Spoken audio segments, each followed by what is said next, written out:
अपने भेजे शरीफ में बिठाइए कि मैं कह क्या रहा हूं। आप मजा लेना है तो झारखंडी बाबा बुला लीजिए। आज की इस तारीख में अगर मुस्लिम कौम ये समझने में सक्षम नहीं है कि तालीम की अहमियत क्या है, तो उसे चुल्लू भर पानी में डूब मरने की जरूरत है। अल्लाह।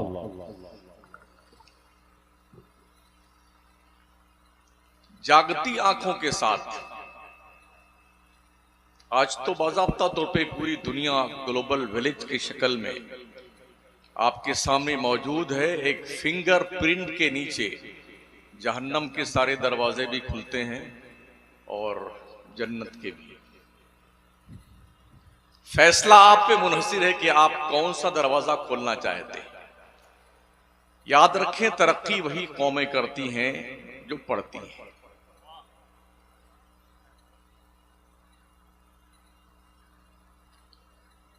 और अकल, शऊर, दानिशमंदी, होशमंदी ये उसी वक्त आपके पास आएगी जब आप कुरान समझेंगे। अल्लाह ने कुरान उतारा ही है ना अरबी में, इन्ना अंज़लनाहु कुरानन अरबिय्यन लअल्लकुम ताक़िलून। बेशक हमने कुरान अरबी जबान में उतारा है, शायद तुम्हें अकल आ जाए। गौर कीजिए ना कुरान के अंदर। आज जितनी भी तरक्कियात दुनिया कर रही है ना, ये किसी के बाप की वरासत नहीं है, रसूल पाक के लाए हुए कुरान की देन है। दुनिया कुरान पढ़ती है, रिसर्च करती है, चांद पर प्लॉटिंग कर रही है। दुनिया पढ़ रही है, खजाने ढूंढ रही है, मादनियात तलाश कर रही है। पेट्रोल, डीजल, घासलेट, गैस, लोहा, तांबा, पीतल, जस्ता, ये सब कहां से ढूंढते हैं लोग? कुरान पढ़ते हैं। इसलिए कि अल्लाह का हुक्म है। कुरान मजीद एक ऐसी किताब है जो वला रतबिन वला याबिसिन इल्ला फी किताबिन मुबीन, खुश्की और तरी की सारी चीजें कुरान में मौजूद हैं। और मौजूद भी किस कंडीशन में है? तिब्यानन लिकुल्लि शै, हर शय का क्लियर बयान कुरान में मौजूद है। मगर क्या करेंगे, हमने मदरसे भी तकरीबन इसीलिए आबाद कर रखे हैं कि कोई मर वर जाए तो उसकी कुरान खानी हो जाए। जी अफसोस है, अगर आप किसी के माँ के मरने पर, अब्बा के मरने पर तीजा, 10वां, 20वां और 40वां बरसी की कुरान खानी नहीं करवाएंगे तो वो बेटे देख लेने की धमकी देते हैं। हाँ, मौलाना लोगों को आना चंदा लेने तब बताएंगे। तो जिस कौम की सोच इतनी लिमिटेड और महदूद हो कि उसने कुरान को सिर्फ मुर्दों की बख्शिश की किताब समझ लिया है, तो ऐसी जाहिल कौम को तरक्की की राह पे कौन गामजन कर सकता है? अल्लाह फरमाता है, इन्न हाज़ल कुरान यहदी लिल्लती हिया अक़वम। बेशक ये कुरान पूरी दुनिया की कमांड करने के लिए हिदायत देने वाली किताब है। अफसोस ये है कि हमारे जो ये स्टेज सजते हैं, कश्मीर से कन्याकुमारी तक हम भी जाते आते रहते हैं, रोज कहीं ना कहीं रहते हैं। यहां से जो मैसेज हमारी कौम को दिया जाना चाहिए वो तकरीबन ना के बराबर है।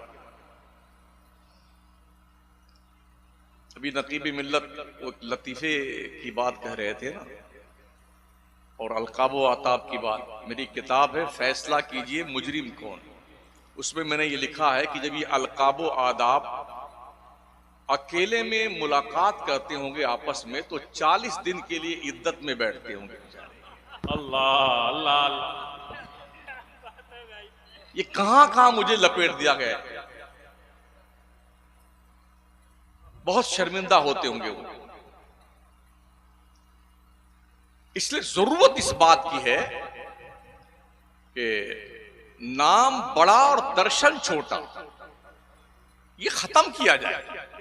हम दीन मुस्तफा के खादिम हैं। हमने अपने मुस्तफा के लाए हुए दीन की तरबीज और इरशाद के लिए कौम के हक में जो चीजें फलाह बहबूद का काम करती हैं, मुफीद और कारआमद हैं। हमें उस चीज को कौम को पेश करने की जरूरत है, इसलिए नहीं कि हमारी तकरीर जम जाए तो फिर अगले साल हमको बुलाया जाए, बिल्कुल नहीं।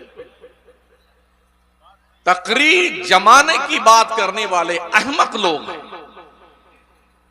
मैं तो सख्ती से मना करता हूं, मेरी तकरीर में कोई नारा मत लगाइए, मेरे आने पे नारे नहीं लगने चाहिए। जिस सुभान अल्लाह कहना चुपचाप कह लेना, फरिश्ते नेकियां लिखते हैं, मुझे नहीं लिखना है। मैं जो बात करता हूं आपसे कह रहा हूं, उसे सुने, आप गौर करें, समझे उस पे। आप दुनिया से ताकत में मुकाबला नहीं कर सकते हैं, इसलिए कि दुनिया के पास ताकत बहुत है, आपके पास नहीं। दुनिया से आप पैसों में मुकाबला नहीं कर सकते हैं, दुनिया के पास पैसे बहुत हैं, आपके पास नहीं। एक ऑप्शन बचता है दुनिया से मुकाबला करने के लिए, वो है इल्म।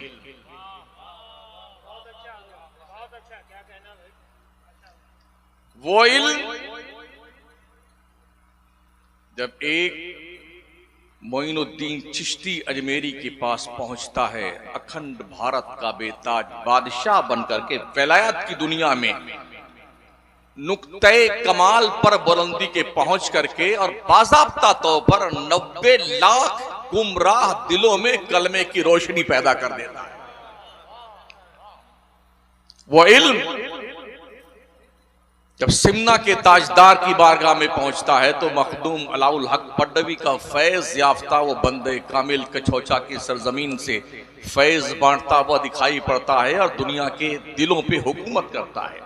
वो इल्म जब वक्त के मुजद्दिद इमाम अहमद रजा तक पहुंचता है तो 107 इल्मों फन पर किताब लिखकर छोड़ के जाने वाला इमाम अहले सुन्नत अपने पीछे चलने वालों को इस बात का डायरेक्शन देता है, ओ जमाने के लोगों, अगर बरेली की टूटी चटाई पर बैठकर अहमद रजा 1400 किताबें लिखकर हर घंटे में, हर 4 घंटे पे कौम को एक किताब देके जा रहा है, तुम इसे पढ़ नहीं सके अब तक?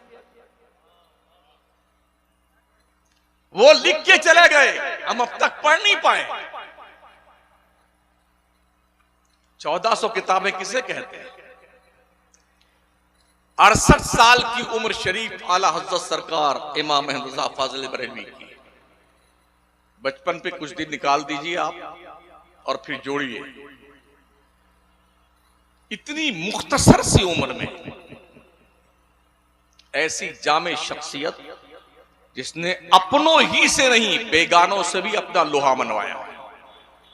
हमारे अफसोस की बात यह है कि अगर हम किसी वहाबी, देवबंदी या अहले हदीस और जी कादियानी या मौदूदी, वो कोई प्रोफेसर, लेक्चरर, डॉक्टर है तो दूर रही है। अरे मियाँ जी, एक किताब तो दे दी आला हज़रत की इनको, एक किताब दे के देखिए। जो भी इस तरह के लोग हैं और जिस फन के जानकार हैं, आला हज़रत की उस फन की किताब उसे पेश करके देखिए। अगर गर्दन न झुका दे आला हज़रत की बार के, मुझे कहना वाह वाह वाह, मगर हमारा निकाह ही टूट जाता है बात करते ही।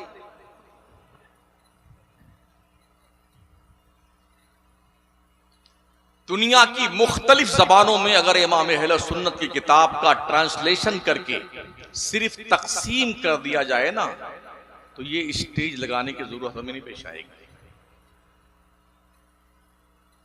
घुटनों के बल चल करके ग्रेजुएट तबका, क्वालिफाइड तबका इमाम अहले सुन्नत को खिराज तहसीन पेश करता हुआ दिखाई पड़ेगा। चूंकि इल्म आसानी से नहीं मिलता है, बड़ी मशक्कतें झेलनी पड़ती हैं। आप बता सकते हैं कि दुनिया में कॉलेज की उम्र कितनी है? ज्यादा से ज्यादा 200 साल। क्या इससे पहले कॉलेज और यूनिवर्सिटी थी?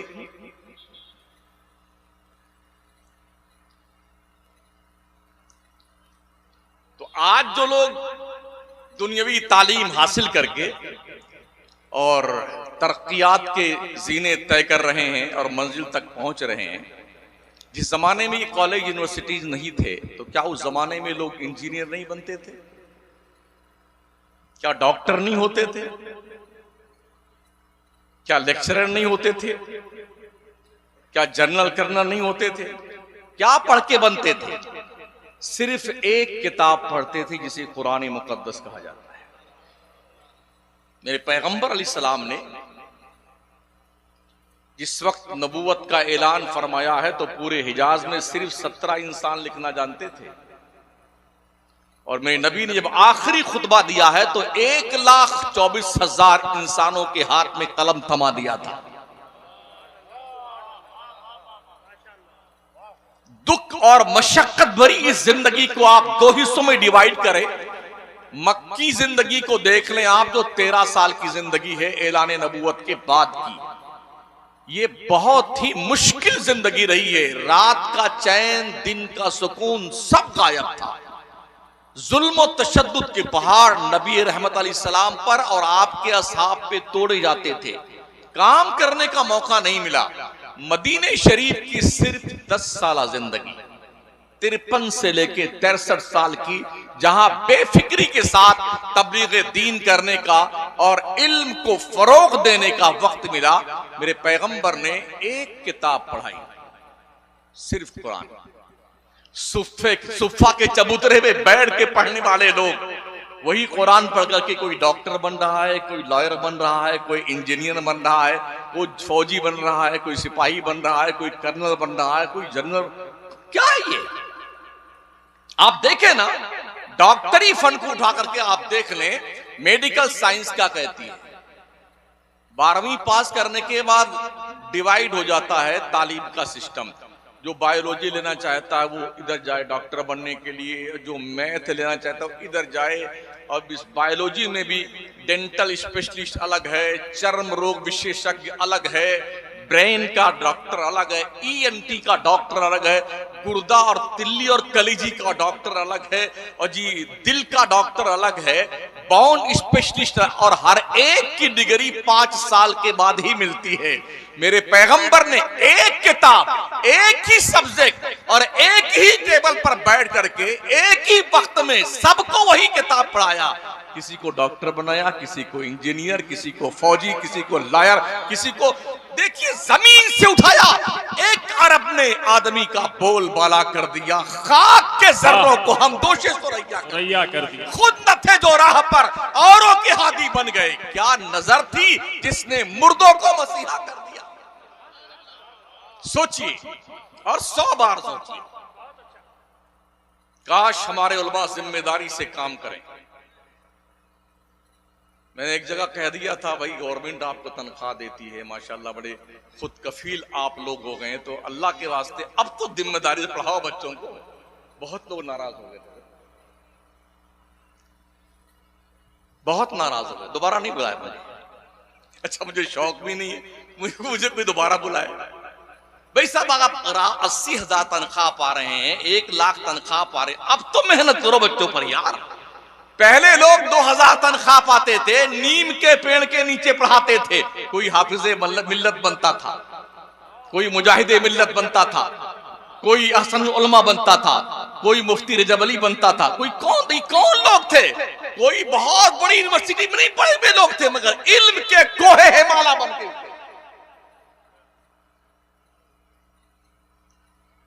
मदरसे में सहूलियात बहुत हैं।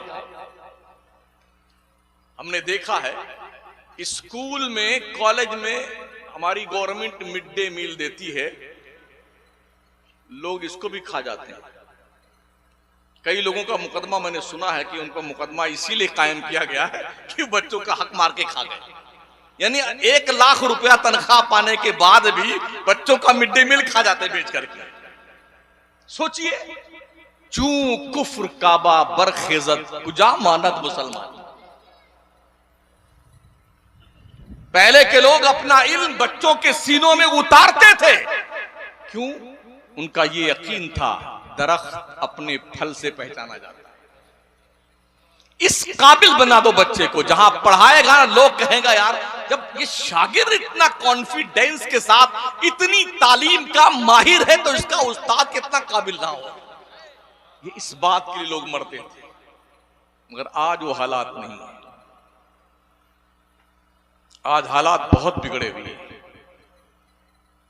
इसके बावजूद भी मदारिस इस्लामिया में फ्री में पढ़ाई होती है। कॉलेज यूनिवर्सिटी तो बिजनेस पर्पस के लिए है, रुपए देने पड़ते हैं, लाखों रुपया देना पड़ता है। एक डॉक्टर बनने के लिए 50-50 लाख रुपए खर्च करने पड़ते हैं। ऐसे ही लॉयर बनने के लिए, इंजीनियर बनने के लिए। मदरसे बिजनेस पर्पस के लिए नहीं। यहां बच्चों को खाना भी दिया जाता है, गरीब बच्चों को कपड़ा भी दिया जाता है, किताब भी फ्री दी जाती है, कहीं कहीं इलाज भी फ्री करवाया जाता है, तालीम की कोई फीस नहीं है, ठंडा पानी की मशीन अलग है, कूलर अलग लगा हुआ है, बेंचें अलग लगी हुई हैं, बिस्तर भी दिए जाते हैं। इसके बाद भी कहतु तलबा का दौर क्यों चल रहा है? कई इलाकों में जाना हुआ जहां पर हजरत किराए पे हाफिज साहब को लाके दस्तार बांधी जाती है। हजरत कारी इम्तियाज साहब ने तो 5 हाफिज तैयार किए ना यहां से, आपके मदरसे से। लेकिन हमने बहुत सारे जगहों पे देखा है, ये मालूम पड़ा कि इस बच्चे की दस्तार 3 मदरसों में तो अब तक हो चुकी है, ये चौथा है। बच्चा इसलिए खुश होता है, 4 जुब्बे मिल गए, 4 जोड़ा कपड़ा मिल गया, टोपी और अमामा शरीफ में कुछ नकद नारायण मिल गया, बस मजे हैं। अभी हम 20 दिन पहले कानपुर रेलवे स्टेशन पर बैठे हुए थे। छोटे छोटे बच्चे, कम से कम एक मुदर्रिस के साथ 20-20, 15-15 बच्चे थे ना, वो लेकर के उतरा स्टेशन पर। मैंने कहा यार बच्चे कहाँ जा रहे हैं? तो बिहार के बच्चे हैं, इतने छोटे, वो यहाँ ला करके पा रहे हैं। मतलब क्या है? बच्चों को पढ़ाना नहीं है, यहीं रहो और कुरान खानी करो और रुपया कमाना। ये हालात इतने बुरे हैं। मुरादाबाद के इलाके में जाना हुआ, 2-3 मौलवी लड़ गए तो 3-3 मदरसे बन गए। एक मदरसे में 15 बच्चे हैं, एक में 20 में है, एक में 18 है। हमने पूछा करते क्या है ये?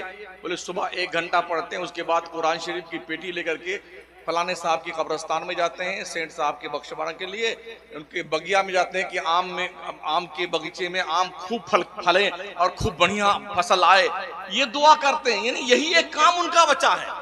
आप बताइए कि बच्चों की जिंदगी तबाह की जा रही है। ये कीमती, बहुत ही कीमती वक्त होता है बच्चों का, तालीम का वक्त होता है, पढ़ाई का वक्त होता है, और हमने इस करीम वक्त को इस तरह बर्बाद कर दिया है। माँ बाप समझते हैं मेरा बच्चा पढ़ रहा है, पढ़ने गया है, खुद तो जाहिल होते हैं, जांच कर नहीं सकते बच्चा पढ़ क्या रहा है। बस साहब अब तो कुरान खानी करवाते हैं हाफिज जी, और हाफिज जी मौत से बख्शवाने का ठेका लेते हैं। ये अलमिया है जिस दौर से हम गुजर रहे हैं ना, जबकि इस दौर में हमारी ज्यादा जिम्मेदारी बनती है कि मदरसों में तालीम को और ज्यादा पुख्ता किया जाए, मगर नहीं।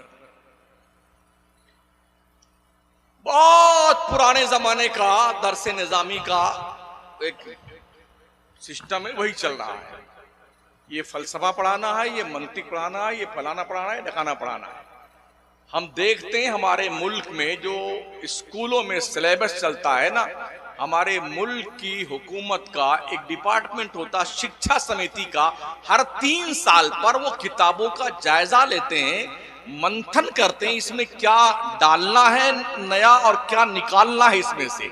आज के दौर और चैलेंज के हवाले से किस चीज की बच्चों को जरूरत है और किसकी जरूरत नहीं है। जो जरूरत नहीं है उसको उस बुक से निकलवा देते हैं, और जो जरूरत है उसको डाल देते हैं उसमें। मगर यूनान तो तबाह हो गया, फलसफे यूनान अब तक मौलाना लोगों ने जिंदा रखा। सारे मदरसों में फलसफा पढ़ाया जाता है। अगर यूनान आज होता दुनिया के नक्शे पे तो बहुत शुक्रिया अदा करता मौलाना लोगों का, कम से कम तुमने तो हमारी आबरू बचा रखी है। भाई साहब इस फलसफे को चूल्हे बाढ़ में डालिए, इसकी जगह जदीद साइंस लेके आइए, जो जदीद दौर का चैलेंज है। आपके बच्चे साइंटिस्ट बने, फलसफा गया, वो एक बीता हुआ सबक है जो कोई पढ़ता भी नहीं है मौलवी के अलावा। हमारे बच्चों का सिलेबस ऐसा होना चाहिए कि हमारा बच्चा आलिम भी बने, और आलिम बनते बनते 12वीं तक पास करके निकले स्कूल से, मदरसे से। इसलिए कि मैथ भी बहुत ज्यादा जरूरी है कि बगैर मैथ के आप वरासत का मसला ना समझ सकते हैं ना समझा सकते हैं। एक बाप के 4 बेटे हैं, 3 बेटियां हैं, 2 बीवियां हैं और दोनों बीवियों से बच्चे हैं। बाप के मरने के बाद किसको कितना हिस्सा देना है, तकरीबन 70% मौलाना हजरत लोग जानते नहीं इसको कैसे बांटना है। पढ़ाई नहीं, किताब तो पढ़ ली है ऊहा गूंगा करके, मैथ नहीं आता है, इसलिए जोड़ना नहीं आता किसको कितना हिस्सा दिया जाए। इल्म बहुत जरूरी है और आज की तारीख में कम से कम IAS, RS, IPS इस रैंक के अफराद पैदा कीजिए। ये कब होगा? जब रोज मुर्गा मछली खाओगे तब नहीं हो पाएगा। आधी रोटी खाओ और बच्चों को पढ़ाओ तब तालीम में तरक्की करोगे। अगर महीने भर में 30 दिन बकरा मुर्गा खाते हो ना, एक दिन खाओ, बकिया पैसे जोड़ कर रखो, अपने बच्चों की तालीम पे खर्च करो और बच्चियों को तालीम दो ताकि बच्चियां पढ़ लिख करके काबिल बने, कौम का नाम रोशन करें, खानदान का नाम रोशन करें। और इस बात को भी याद रखें, अपनी बच्चियों की शादियों में पैसे बर्बाद करना, जहेज देने, ये सब खुराफाती काम बंद कीजिए। पैसा वो खर्च कीजिए बच्चियों की तालीम पर। ये तालीम ही को जहेज का नाम दे दीजिए। अभी जस्ट 2 घंटा पहले हम बैठे हुए थे कमरे में, एक मैसेज आया जहां पर एक बच्ची की शादी थी। जैसे आज शादी है, बारात आने वाली है, तो उसने कहा 10 लाख रुपए कैश लेंगे तब बारात लेके आएंगे। ये मैं मुसलमान की बात कर रहा हूं। ये इतने बड़े भिखमंगे बन गए हैं, कमीने, इतने बड़े जलील हैं ये मलऊन बेगैरत। अबे कटोरा लेके भीख क्यों नहीं मांगता? बेटियों को बोझ बनाते हो, फिर कहते हो कि मुर्तद बन रही हैं ये, भाग के गैरों से शादियां कर रही हैं।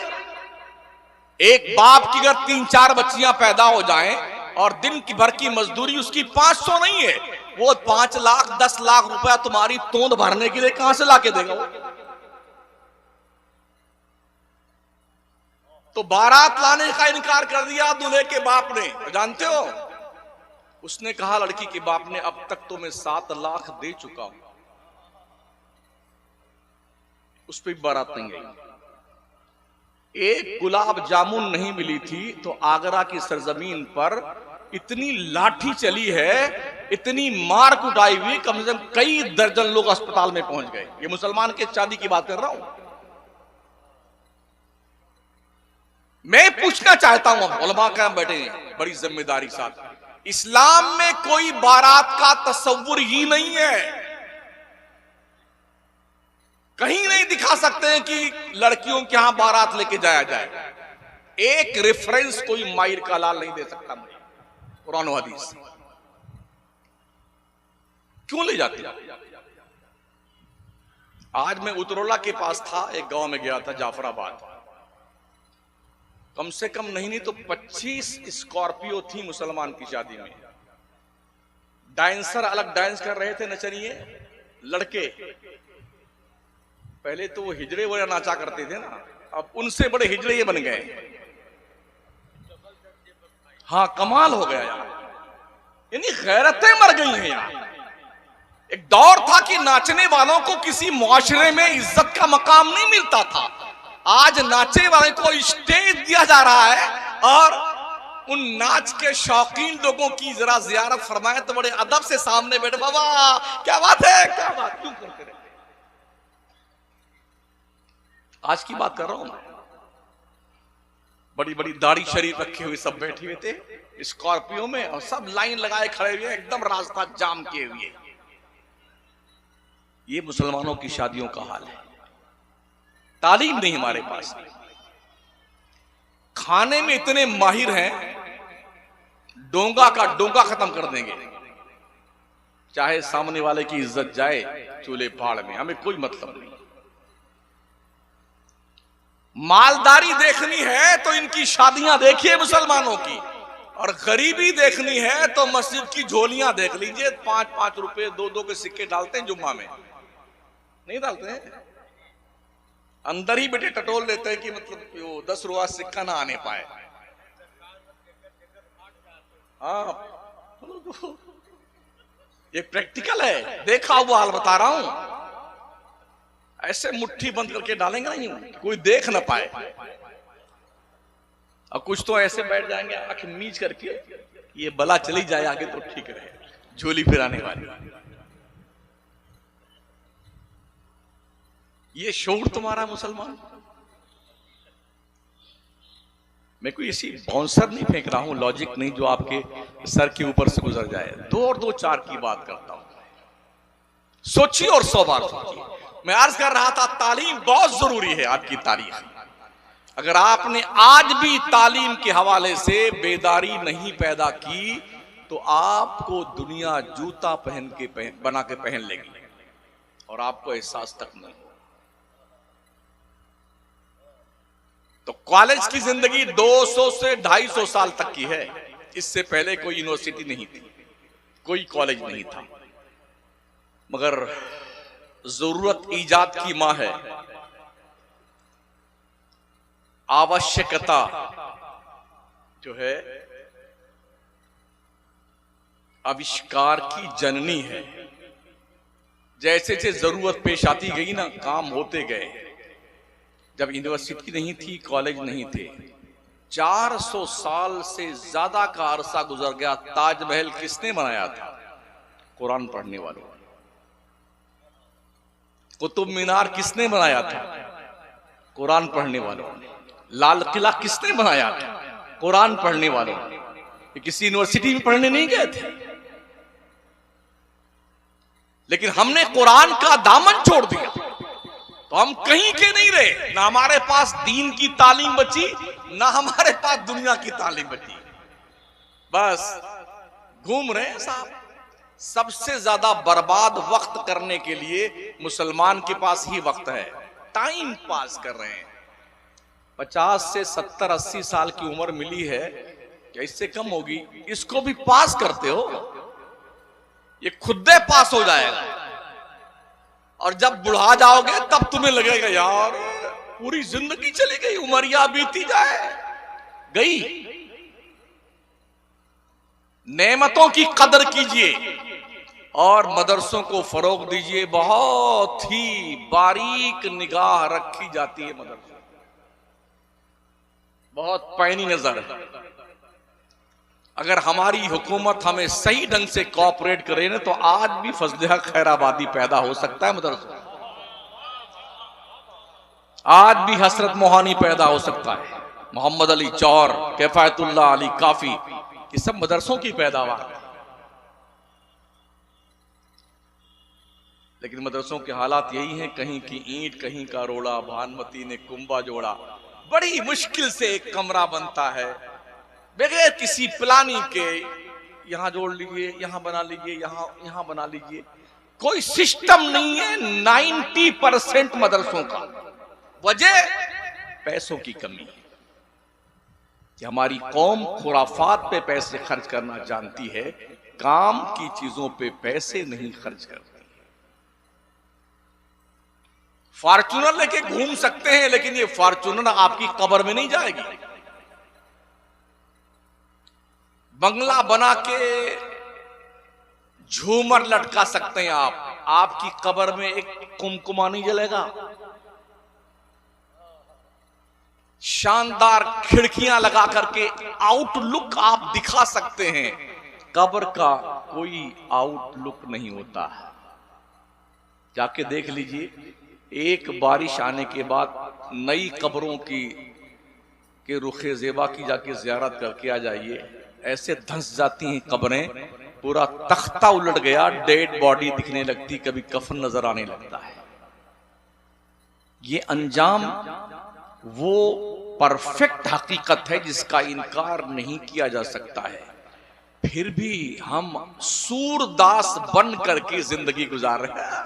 ठीक है जो चल रहा है, और क्या कहा जाए, जिसको इस बात की परवाह ना हो कि आगे चल करके हमारे साथ क्या होने वाला है। तालीम पर जितना जोर इस्लाम ने दिया है उतना जोर किसी मजहब में नहीं दिया गया है। तकरीबन 1000 से ज्यादा आयतें हैं कुरान शरीफ में जो साइंस की तरफ हमें डायरेक्शन देती है। अफला ताकिलून, अफला तंजुरून, अफला तुबसिरून, अफला ततफक्करून, अफला यतदब्बरून, ये सब क्या है? साइंस मज़ाहिर फितरत पे बहस करती है और कुरान भी इसी बात का डायरेक्शन देता है। सीरू फिल अर्द, सफर कीजिए जमीन के ऊपर ना, शऊर आएगा, रोशनी आएगी, ज्ञान आएगा, साक्षर बनेंगे आप, अक्ल शऊर के अंदर बालिदगी पैदा होगी। और पैगंबर ने यूं ही थोड़ी फरमाया था, उतलुबुल इल्म वलो बिस्सीन, इल्म तलाश करो चाहे तुम्हें चीन जाना पड़े। तो क्या चीन में बुखारी शरीफ पढ़ाई जाती थी, तफसीर पढ़ाई जाती थी? जी नहीं। मतलब यह कि मुसलमान सिर्फ दीन ही की तालीम हासिल करे ये नहीं है। पैगंबर ने बताया तुम्हें चीन तक जाना पड़ेगा, इल्म हासिल करो, जाओ इल्म हासिल करने के लिए। दूर दराज के सफर के ताल्लुक से जब इमाम बुखारी की तारीख का मुताला मैंने किया तो इमाम बुखारी रहमतुल्लाह ताला अलैह 2 मरतबा मुल्क शाम गए, 2 मरतबा मिस्र गए, 4 मरतबा बसरा बगदाद गए, कूफा में कई मरतबा गए, 6 साल तक मक्के और मदीने में रहे। इस तरह से उन्होंने इल्म हासिल किया। और पता है आपको उस दौर में मदरसों में खाने नहीं मिलते थे। आज तो माशाल्लाह बावर्ची में सुभान अल्लाह खाना बन रहा है, माशाल्लाह सब हलक शरीफ के ऊपर तक खा रहे हैं, सब ठाट बाट से। उस जमाने में कुछ नहीं मिलता था मदरसों में खाने पीने के लिए। अपना इंतजाम कीजिए और पढ़िए। इमाम बुखारी रहमतुल्लाह ताला अलैह खुद फरमाते हैं कि मैंने 12 ऐसा हुआ है कि जंगल की हरी घास खा करके मैंने महीनों जिंदगी गुजारा है। जंगल की हरी घास खा करके। आज माशाल्लाह खाना मिल रहा, बच्चे फिर भी नहीं पढ़ रहे।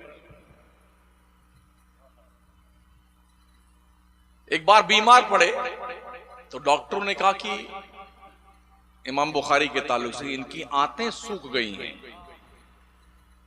उस दिन पता चला जब इमाम बुखारी ने फरमाया कि मैंने 40 साल तक सिर्फ सूखी रोटी खाई है, सालन नहीं मिला खाने के लिए। 40 साल तक सूखी रोटी खाने के बाद आंतें सूख गई, तब जाकर के कुरान मुकद्दस के बाद सबसे ऊंची बुजुर्ग बरतर किताब हमारे हाथ लगी, जिसे बुखारी शरीफ कहा जाता है। 40 साल तक सूखी रोटी खाया है। आज अगर सूखी रोटी खिलाई जाए मदरसे में तो बच्चे पढ़ेंगे यहाँ पर, भाग के चले, कोई दाखिला दिलाने के लिए आएगा ही नहीं आपके मदरसे में। है सूखी रोटी खिलाते हैं, कौन जाए पढ़ाने के लिए बच्चों को। लेकिन ये दौर गुजरा है साथी, और इतना पावरफुल दौर था इल्म हदीस के हुसूल के लिए कि बरसहा बरस तक घर से बाहर रहते थे। माँ बाप का चेहरा देखने को मैसर नहीं होता था।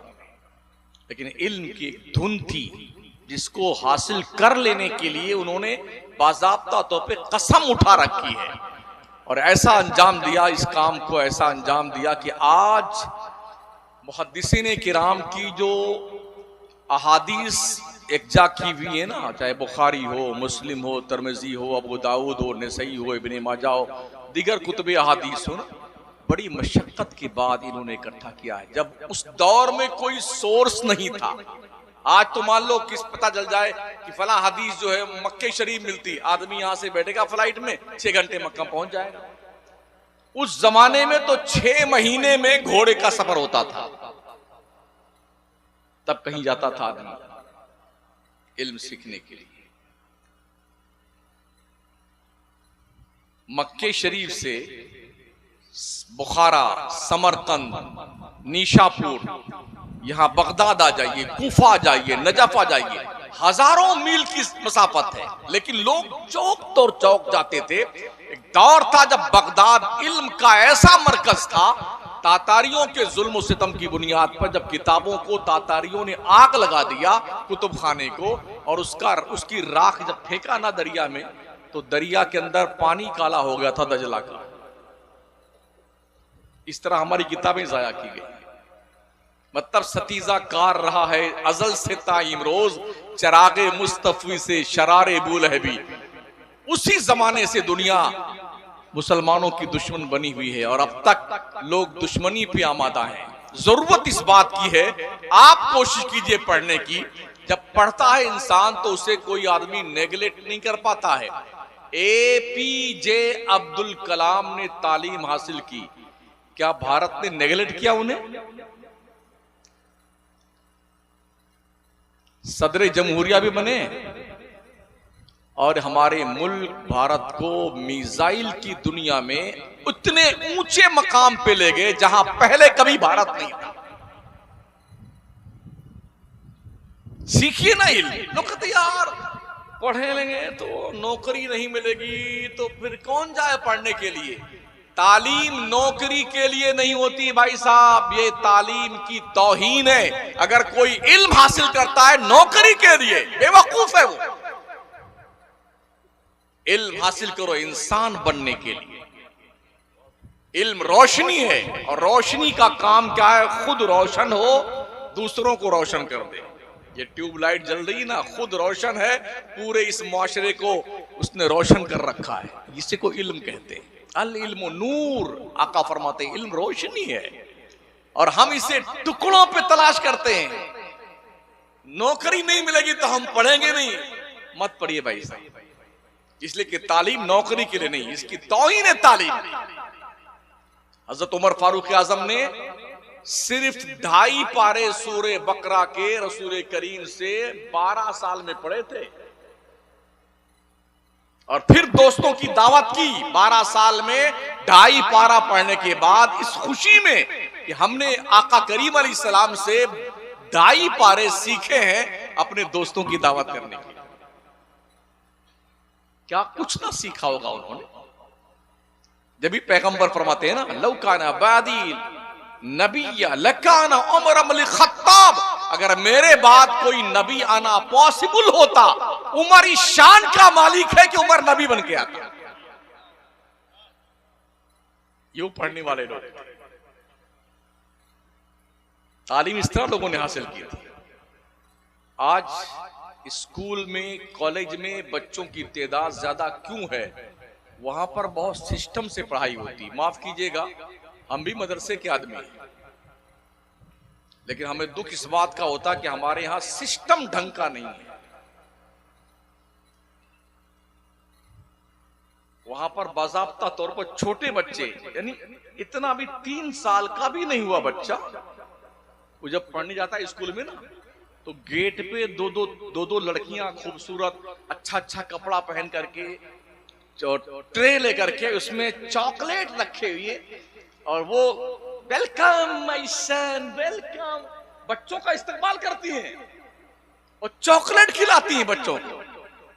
दूसरे दिन खुद ही भाग जाता बच्चा पढ़ने के लिए। और हमारे यहाँ सलातो सलाम की लाइन लगा दिया ना, तो अब एक हाफिज जी डंडा लेके इधर घूमेंगे इधर। अब कोई खबीस आए तो बताता हूं। अब अगर आ गया कोई, सलातो सलाम शुरू हो गया, उसके बाद कोई रुक दर, अभी खबर लेता हूं। सलाम हो गया, अब इधर जब बुलाया हाफिज साहब ने, देखता आता दे धुलाई। कितने तो बच्चे पेशाब कर मारते हैं। जब बच्चों को ये एहसास हो जाता है कि ये मैं बैतुल ज़र्ब में आया हूं, मार पीट के कारखाने मुझे भेजा गया है, तो बच्चे भाग लेते हैं। दुख इस बात का है, माफ कीजिएगा, मैं जिस बिरादरी से ताल्लुक रखता हूं, मौलवी बिरादरी से, बहुत ज्यादा बेचारे परेशान रहते हैं हमारे मौलवी लोग भी हमसे। अफसोस इस बात का है कि हमें पढ़ाने की जरूरत तो है, लेकिन हम पढ़ाते नहीं हैं। कंडीशन ये है, अगर बच्चों को हम प्यार से पढ़ाएं, मोहब्बत से पढ़ाएं, तो क्या बच्चे नहीं पढ़ेंगे? बिल्कुल पढ़ेंगे। जब बच्चे समझते हैं कि मदरसे में, स्कूल में हमारी रिस्पेक्ट होती है, हमें इज्जत दी जाती है, हमें चॉकलेट मिलती है, और उन्हें कुछ काम करने पे इनाम भी दिया जाता है, और यहां अगर जबर गलत हो गया तो एक तड़ाक से, एक तड़ाक, मतलब चालू है काम। इधर पढ़ के निकले मौलाना बन करके, इधर पढ़ाने बैठ गए। सबसे ज्यादा मिस्टेक क्या है, किसी भी टीचर का सिलेक्शन होने से पहले उसे बीएड करना पड़ता है, जानते हैं आप? बीटीसी या बीएड, ये क्या है? ट्रेनिंग। कैसे आप टीचिंग करेंगे, कैसे आप पढ़ाएंगे, ये कोर्स होता है 2 साल का आज की तारीख में, तब कहीं जाकर के आपका सिलेक्शन होगा पढ़ाने के लिए। अगर आपने बीएड नहीं किया है, बीटीसी नहीं किया हुआ है, तो आप क्या नाम है, बीए, एमए, सब डिग्री चूल्हे भाड़ में आपकी किसी काम की नहीं है। ये बीएड करेंगे या बीटीसी करेंगे, तभी जाकर के आपके सिलेक्शन होने का कुछ उसकी उम्मीद बनती है। अगर ये नहीं किया तो कोई मतलब नहीं आपका। अब आप हमारे यहां देखिए, मौलाना लोग इधर खत्मे बुखारी किया, इधर पगड़ी बंधी, खूब पहना हार फूल, हाफिज जी बन करके, कारी साहब, मौलाना साहब बन करके ये निकले और ये पढ़ाने लगे। अब क्या सोचा, हमारे अब उस्ताद ने भी हमको बहुत मारा है तो हम भी अब बदला चुकाएंगे। अरे भाई साहब, कहाँ की ईंट कहाँ का मामला जोड़ रहे हो आप? जैसे घरों में क्या मामला है, सास लोग क्या करती है, इल्ला माशाल्लाह, हमारी सास ने हम पे जुल्म किया है तो हम अपने बेटे के बहू पे जुल्म करेंगे। ये चल रहा कार्यक्रम, मतलब अपनी हुकूमत, चौधराहट। इस्लाम में चौधराहट का कोई कॉन्सेप्ट नहीं है, ये बात ध्यान रखें आप। बेटियां किसी की भी आपके घर में आती हैं ना, तो जैसे आपकी बेटी है वैसे ही उसका भी रिस्पेक्ट कीजिए, अगर अपनी इज्जत करवाना चाहते हैं तो। वरना हमने देखा है, अब तो आज की तारीख में इधर मोबाइल खोले ना यूट्यूब, आपको 50 केस मिल जाएंगे कि बहुओं ने अपने शौहर की गैर मौजूदगी में सास की वो पिटाई करी है ना, ससुर को मार मार के गधा बना दिया बुढ़ापे में। ये क्यों होता है? हमने आने वाली बहू को, अपने बेटे की बीवी को ये एहसास नहीं दिलाया कि तेरा एक बाप और एक माँ छूटी है, लेकिन हम तेरे बाप है, हम तेरी माँ है। ये एहसास हमने दिलाया।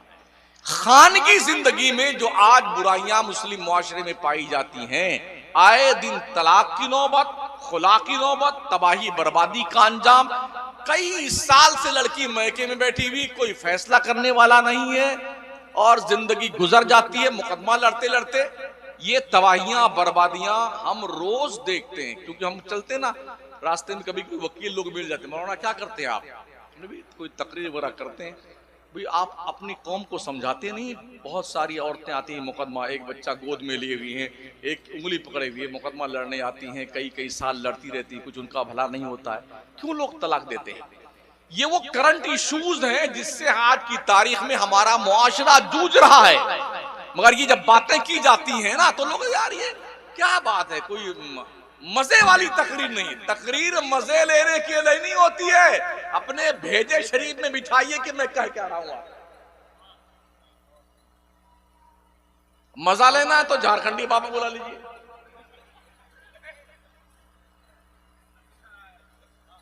ठीक है ना? मुझे चुटकुले भी नहीं आते, कभी सीखा ही नहीं।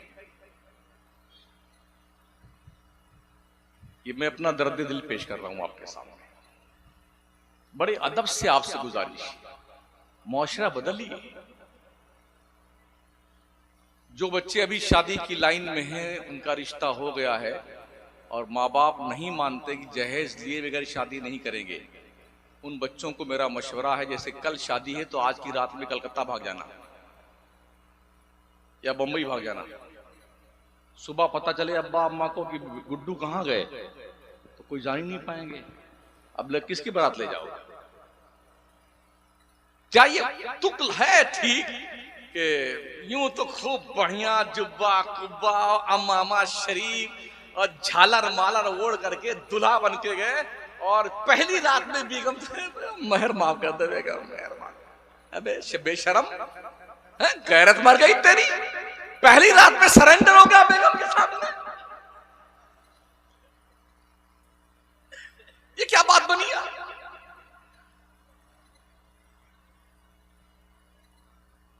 महर को नकद देने की आदत डालो। हमारे यहां राजस्थान में नकद महर ये कबूल करवाया ना, उसी वक्त वकील साहब को दे दिया जाता कि आप जाकर दे आइए जो है उसकी लड़की को ये नकद ले जाओ। और यहां हमारे इलाके में जो देखा है ना, इतने फार्म में रहेंगे 2 लाख रुपए बांधिए महर, 2 लाख, मतलब पहले से ठान लिया देना तो है ही नहीं, बंधवा लो 2 लाख रुपए। ये वो जहालत है। यानी पहली रात ही में आपकी बीवी ने देख लिया कि आपके अंदर जो है गैरत नहीं है, हया नहीं है, शर्म नहीं है। उस मेहर के बदले ही में तो आपको इजाबो कबूल, ये इतना मेहर नकद है या दैन है, 2 गवाहों की मौजूदगी में फला बिन फला या फलाना बिन फला को आपने अपने निकाह में कबूल किया, कबिल तो जब भी तो होता है ना, वही गुल कर देते हो। और ये मेहर उस बीवी का हक है, चाहे तो अपने घर माँ बाप को दे दे, अपने भाई को दे दे, किसी गरीब को दे दे, आप कुछ कर नहीं सकते हैं। हम तो इसलिए भी ज्यादा जोर देते हैं कि बच्चियों को ज्यादा पढ़ाओ ताकि उन्हें पता चले कि हमारा हक शौहरों पे क्या होता है। अब तक तो शौहरों ने धमा चौकड़ी की, सब हक मेरा ही है। वलहुन्ना मिस्लुल्लज़ी अलैहिन्ना बिल मारूफ, औरतों के वैसे ही हक हैं मर्दों पर जैसे मर्दों के हक औरतों पे बनते हैं। कोई मर्द अपनी बीवी को कनीज और गुलाम ना समझे, वो तुम्हारे घर में मलका बन के आई है। और ये भी मसला सुन लो, अगर शौहर अपनी बीवी को खर्चा नहीं देता है, जेब खर्चा, क्या कहते हैं, नानो नफका के साथ आपने कबूल किया। ये क्या है नानो नफका? नान के मतलब रोटी, और नफका क्या होता है? खर्चा देते हो। गुजरात में धौराजी तकरीर करने के ये मसला बता दिया हमने कि इस्लामी बहनों और माओ, तुम्हारा हक ये बनता है, अगर तुम्हारा शौहर तुम्हें खर्चा रोज का नहीं देता है तो जब वो कमा के शाम को आए और पैंट बूशर्ट लटका दे तो जितना जरूरत हो उतना निकाल लिया करो चुप्पे से। ये चोरी में नहीं लिखा जाएगा, अपना हक निकालना लिखा जाएगा। 1 महीने के बाद कई फोन आए, क्या है माजरत आपने भी कैसा मसला बता दिया, रोज जेब खाली। हमने कहा और ना दो पैसे, कि रोज हमारी बेगम हमारा जेब खाली कर देती। हमने कहा उसका हक है, क्यों नहीं देते हो? अगर पैसा नहीं दोगे तो निकाल लेगी वो। इसलिए कि आपने जब कबिल तो किया था ना, तो मेहर के साथ नानो नफका का भी जिक्र फरमाया गया था। तो रोटी तो खा रही वो, खर्चा क्यों नहीं देते हो बेगम को?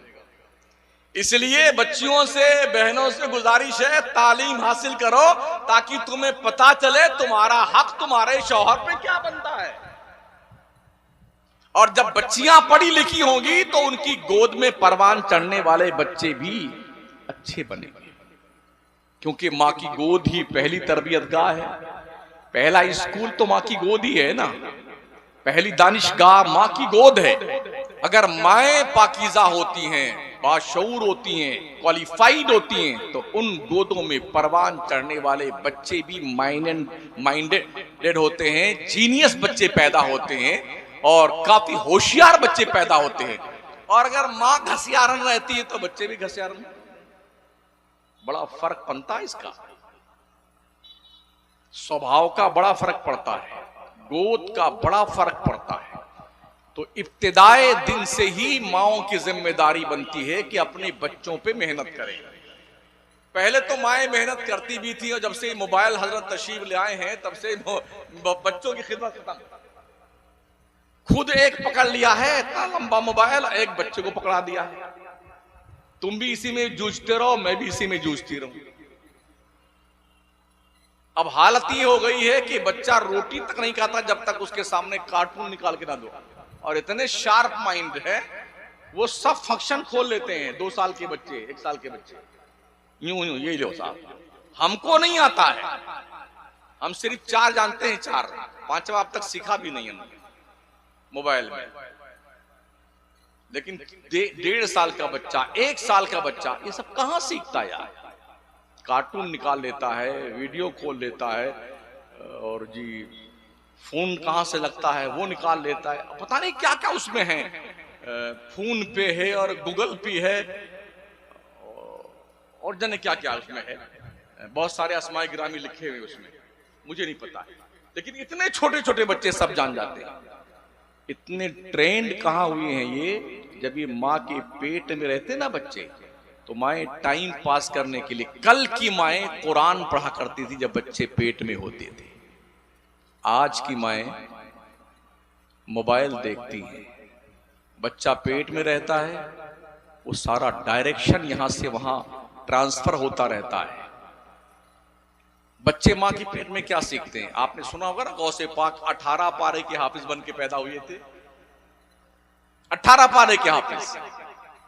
उस्ताद ने पूछा बेटे कहां पढ़ा? कहा मेरी मां हाफिजा थी 18 पारे की। जब तक वो 18 पारा पढ़ नहीं लेती थी सोती नहीं थी, और मैं पेट में सुन सुन करके याद करता रहा, मैंने 18 पारे याद कर लिया।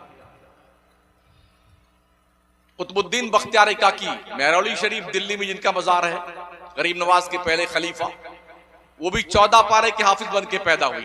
काजी हमीदुद्दीन जब उनकी रस्म बिस्मिल्लाह खानी करवाने आए तो जानते हैं, कहा पढ़े बेटे अलिफ बा की तख्ती शुरू करवाए। कहा यहां से नहीं। कहा फिर कहां से?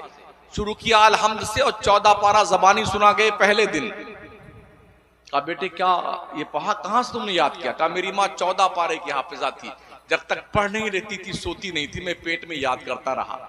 आज साइंस ने भी इसे क्लियर कर दिया, वेरीफाई कर दिया है कि माओ की एक्टिविटीज का असर बच्चों की तबीयतों पे मुरत्तब होता है। माएं अगर पाकीज़ा होंगी तो बच्चे भी बाहया होंगे, पाकीज़ा होंगे। माएं अगर पिक्चर देखने वाली होंगी तो बच्चे नचनियां पैदा होंगे। वो माएं पैदा करती थी नमाजी, धनी तलवार के मैदान के गाजी।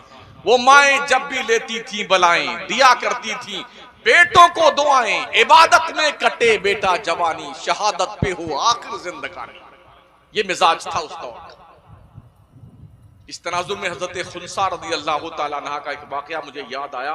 वो सहाबिया हैं, पहले मुसलमान नहीं थी, मक्के में रहती थी।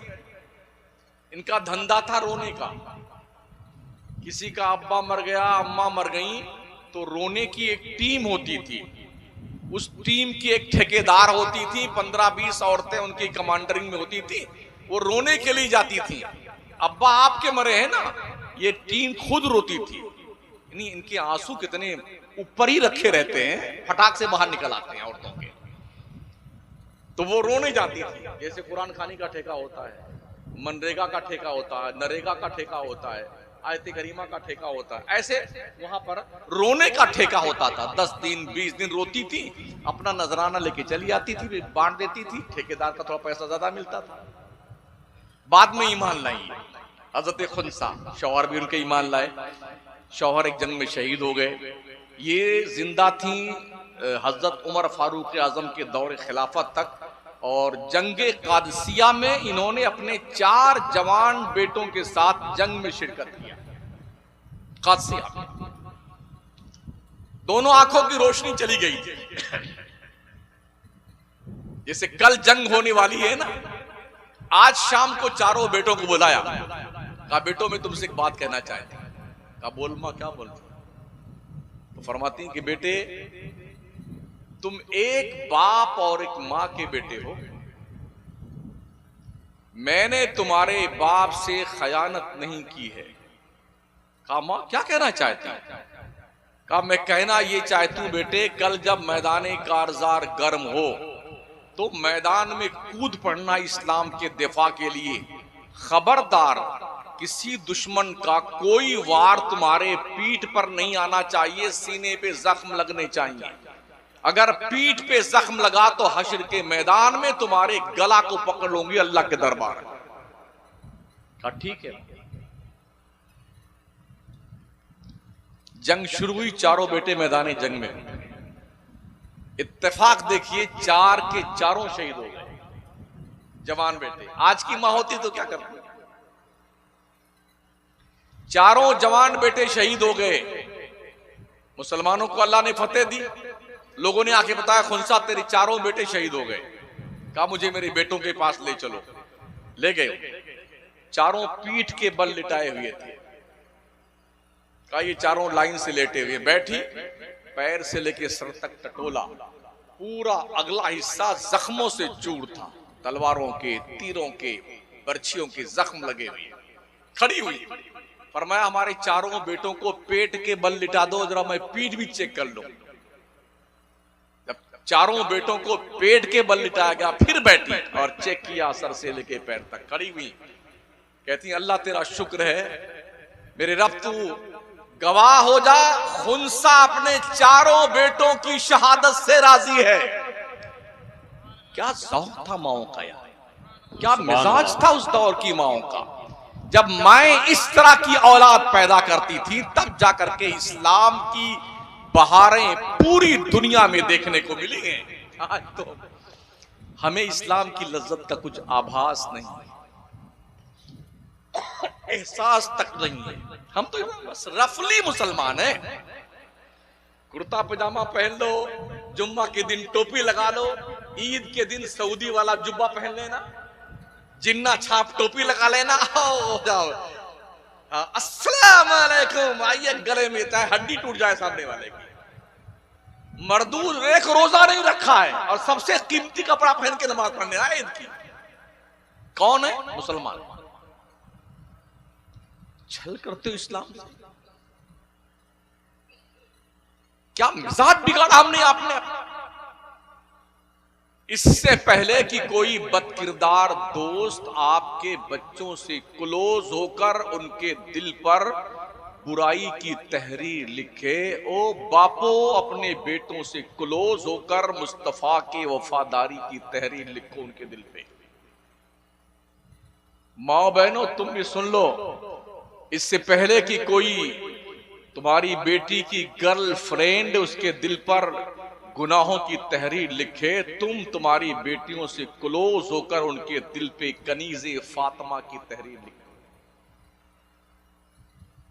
अगर नस्लें बचाना चाहते हो तो, वरना तकरीरें तो होती रही हैं और होती रहेंगी।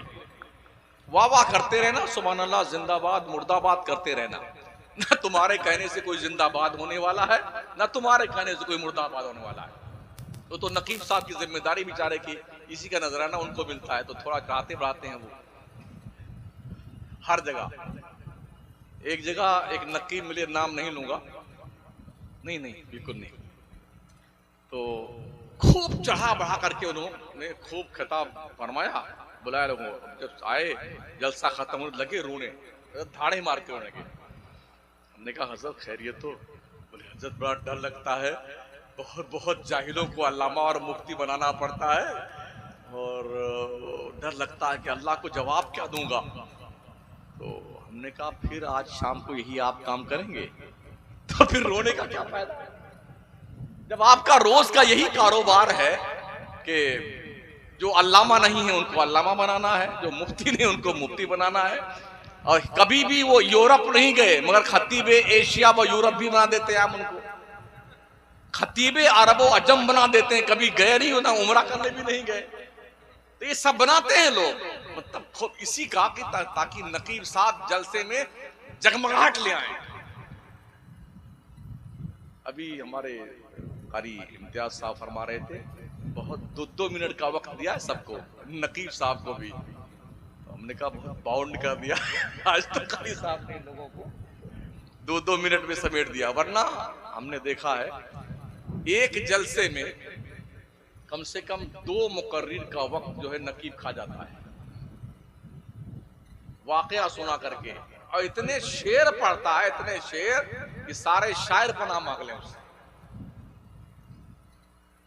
पड़ोसी मुल्क को ले आएंगे, जब यहाँ का शायर ने, में पड़ोसी मुल्क के शायर ने ये शेर फरमाया, वो फलाने साहब ने, उन्होंने ये शेर फरमाया, इसी से मिलता जुलता और टिकाए जा रहे हैं 25-25 शेर। ये सब क्या है? कौम का वक्त बर्बाद मत करो खुदा के लिए। मैं अपनी उलमा से गुजारिश करूंगा और जलसा करवाने वालों से, अगर 2 मुकर्रिर हैं आपके जलसे में तो दोनों मुकर्रिर को टाइम दीजिए, भी इतने घंटे या इतने मिनट आपने तकरीर करनी है और ये इस उन्वान पे बोलना है।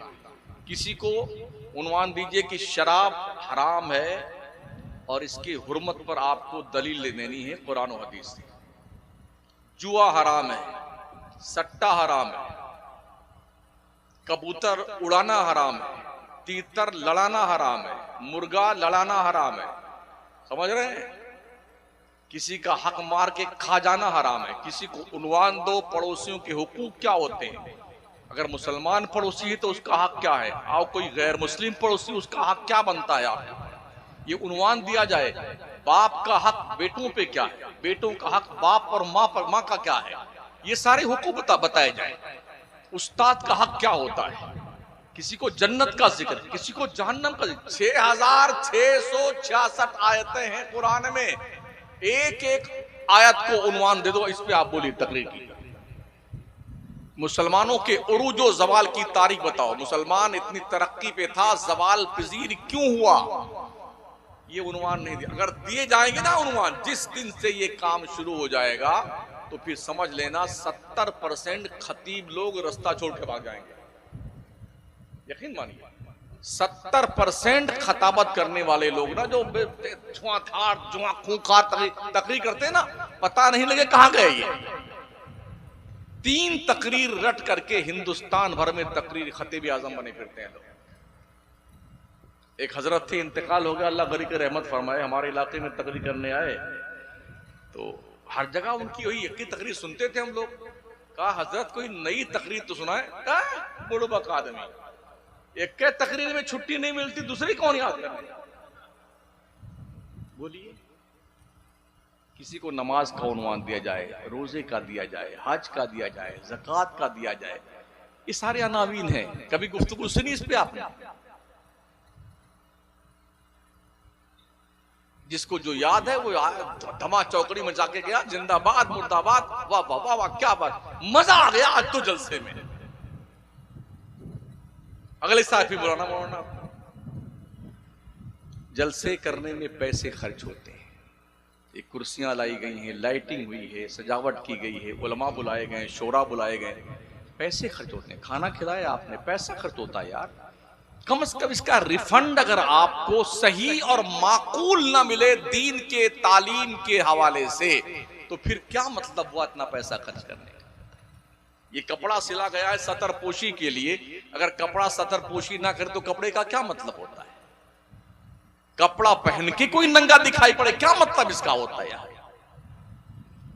इसलिए बड़े अदब से आप सभी से गुजारिश है और अपनी बिरादरी से भी गुजारिश है कि जहां आप लोगों की चले ना, तो खतीब को जब भी कभी इनवाइट करें तो उसे उन्वान दे दें कि आपको इस उन्वान पे गुफ्तगू करनी है, और ये टाइम, उसका उन्वान लिख दें उसके नाम शरीफ के नीचे और उसका टाइम लिख दें, ताकि हमारे कारी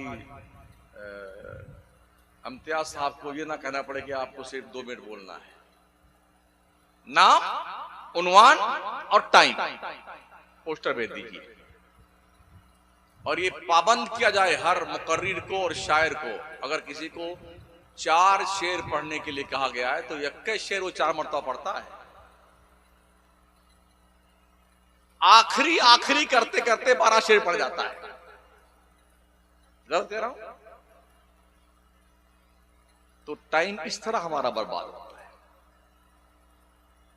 और ऐसा हो जाएगा ना, अगर कोई नहीं बैठता है जज़ाकल्लाह जज़ाकल्लाह जज़ाकल्लाह, ये भी नहीं पल्ले पड़ता तो मैं बंद करवा लूं। अगर टाइम पे मौलाना तकरीर खत्म ना करे ना, अभी मेरा टाइम बस होने वाला है, 2 मिनट बाकी जी। 1 बजे तक तकरीर करने के लिए मुझे कहा गया था, तो मेरी तकरीर खड़ी में सिर्फ 2 मिनट बाकी रह गए मेरे वक्त में। अगर जज़ाकल्लाह नहीं समझता ना मौलाना कि टाइम पूरा हो गया और नहीं खत्म कर रहा है तकरीर, या शायर अब जो है टाइम पूरा हो गया अपनी नात खानी बंद नहीं करता है, तो माइक वाले को बोल दो माइक बंद कर दो, अब पढ़ कितना पढ़ना है। तब क्या कहें, जरा बेस बढ़ाइए और गेट घटाइए और इक्को बढ़ाइए। मेरे बाप को नहीं पता उसमें क्या क्या है, मगर शायरों को सब पता। वो परेशान है बेचारे, ऑपरेटर हो जाते हैं कि क्या बढ़ाएं और क्या घटाएं। ये होता है। पांचों वक्त की नमाज की आदत डालें, जमात के साथ तकबीरे ऊला के साथ नमाज पढ़िए। ये आपकी पर्सनल पूंजी है जो किसी नोमिनी को नहीं मिलेगी। ये रोशनी बन के कब्र में आएगी। आप खुद जाएं नमाज पढ़ने, अपने साथ में छोटे बच्चों को लेके जाएं ताकि उनकी आदत बने नमाज पढ़ने की। माएं बहनें घर में नमाज की पाबंदी करें। कितना अच्छा माहौल हो कि जब छोटा बच्चा सुबह आंख खोल रहा हो तो देखे मेरा बाप सजदे में है, मेरी माँ वजू कर रही है, मेरी बहन कुरान पढ़ रही है। तजस्सुस होगा ना उस बच्चे को कि मुझे भी ये करना चाहिए। खरबूजा देख के रंग करता है ना, मसल मशहूर है। बिल्कुल बोलिए, 1 मिनट और है। खरबूजा देख के रंग पकड़ता है। क्या हो गया आपको? आप क्यों नहीं रंग पकड़ते? रंग लाती है हिना पत्थर पे घिस जाने के बाद, सुरखरू होता है इंसान ठोकरें खाने के बाद। कितनी ठोकरें लग चुकी हैं 1947 से, एहसास हुआ कुछ आपको?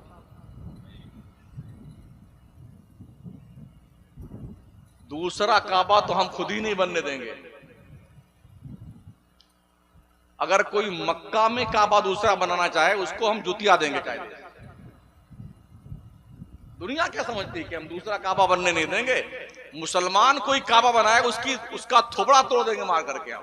काबा सिर्फ एक काबा है जिसे इब्राहिम पैगंबर, इस्माइल पैगंबर ने बनाया। हम अपने देश के सच्चे वफादार हैं। हमारे देश की सरहदों पर अगर कोई मुल्क नापाक नजर रखता है तो उसकी आंखें फोड़ने में भारत का मुसलमान सक्षम है। अल्लाह आपको शादो आबाद रखे। इस इदारे को अल्लाह और तरक्की अता फरमाए। यहाँ की कमेटी के लोगों को परवरदिगार और अच्छा शऊर अता फरमाए ताकि इसे और तरक्की पे ले जाए। आपस में तालमेल रख करके पैसे कुछ मदरसों पे खर्च किया कीजिए।